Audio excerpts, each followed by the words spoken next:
Roger, takeoff clearance has been obtained. Let's have the takeoff checks, please. Ground idle. Set. But at 2:46 in the afternoon, without warning, began Earthquakes, tsunamis, hurricanes, floods, epidemics, terror attacks, plane crashes. A tornado has touched down. Now they're telling us.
In the very first draft of the ATMER, the agreement, I remember we didn't put AHA Center there.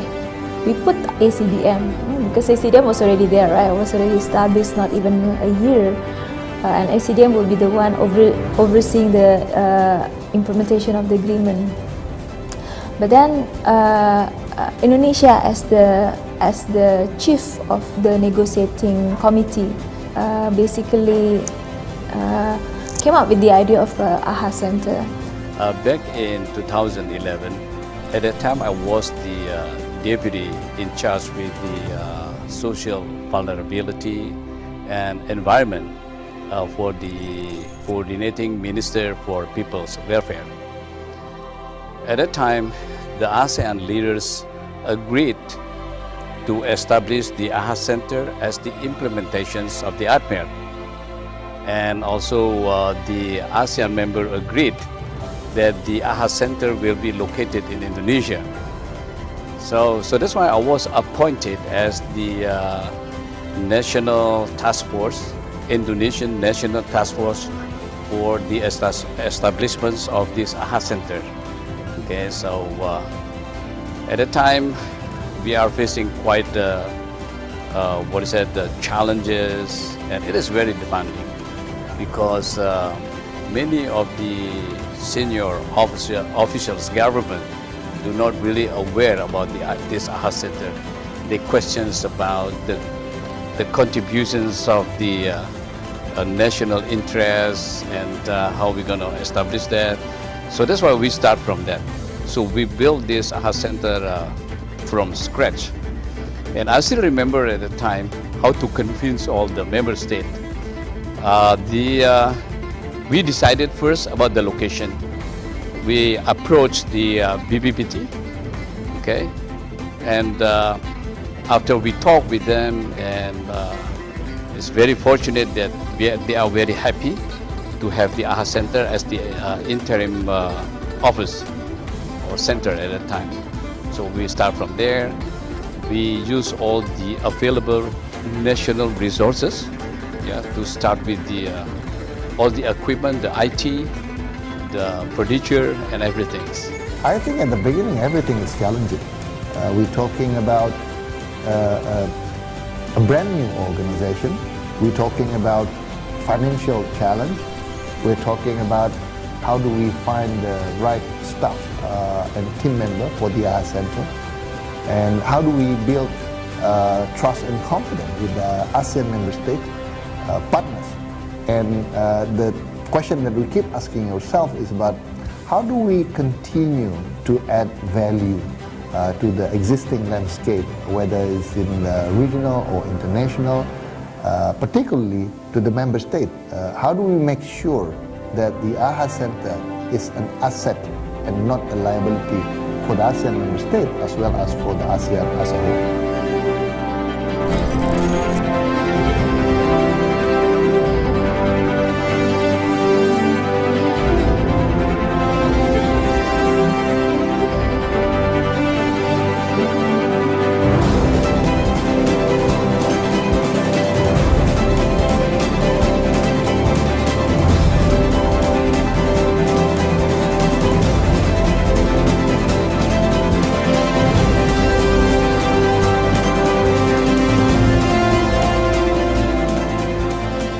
joined the AHA Center in 2012, if I remember it correctly, and I was barely 2 weeks in the job when there was a big earthquake that happened in Myanmar.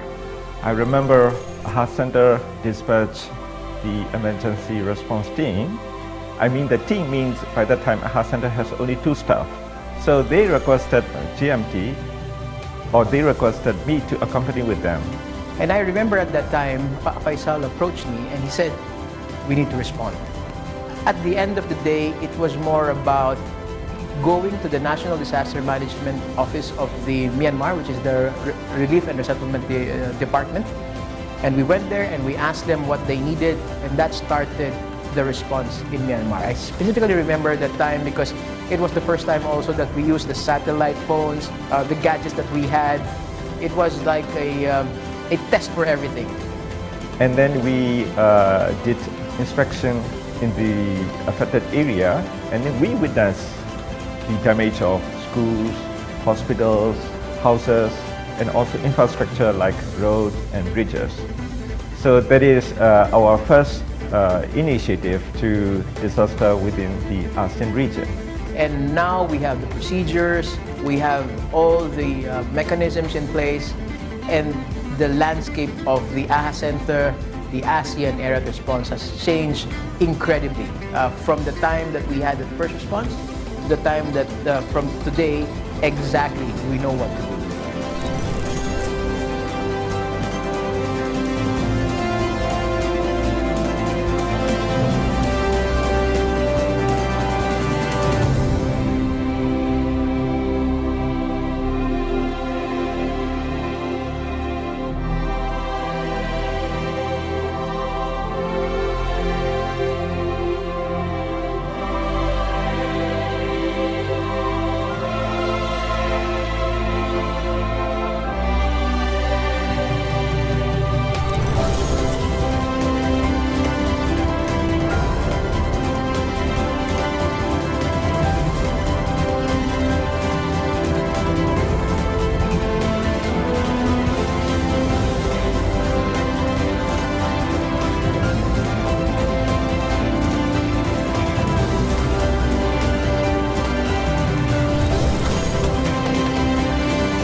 We wish the AHA Center to be flexible, predictable and sustainable in terms of resources and operation. AHA Center would be the main actor in disaster management. We have to dream big, I think. We have to aspire and work for that. I think the potential is a lot there. And then ASEAN as a whole, because we're having this AHA Center, the ATMA, those kind of things. We are very, very organized and we have things, tangible things to work on. So this is the thing, the potential is a lot, and so I wish it would be another 5 years plus kind of success. Since its establishment in 2011, it can contribute to the capacity building of the ASEAN member states, including Myanmar. We wish you all the best, more power, and may you continue to move forward in responding to disasters as one. I always like to say that 5 years is we've achieved, but that is only the beginning. We have to go beyond, especially with the declaration acknowledged by the ASEAN leaders recently, in fact just this month, earlier this month, on the One ASEAN One response. We would like to see that our solidarity can be very concrete when it comes to helping each other in need. I believe that AHA Center will be much more sustainable development with our cooperation between close swiftly respond to natural disaster. And I guess the final point, the final expectation or hope that we have is that we get 5 or 10 years more of the same excellent cooperation and collaboration we've had between the United Nations and ASEAN, between OCHA and the AHA Center going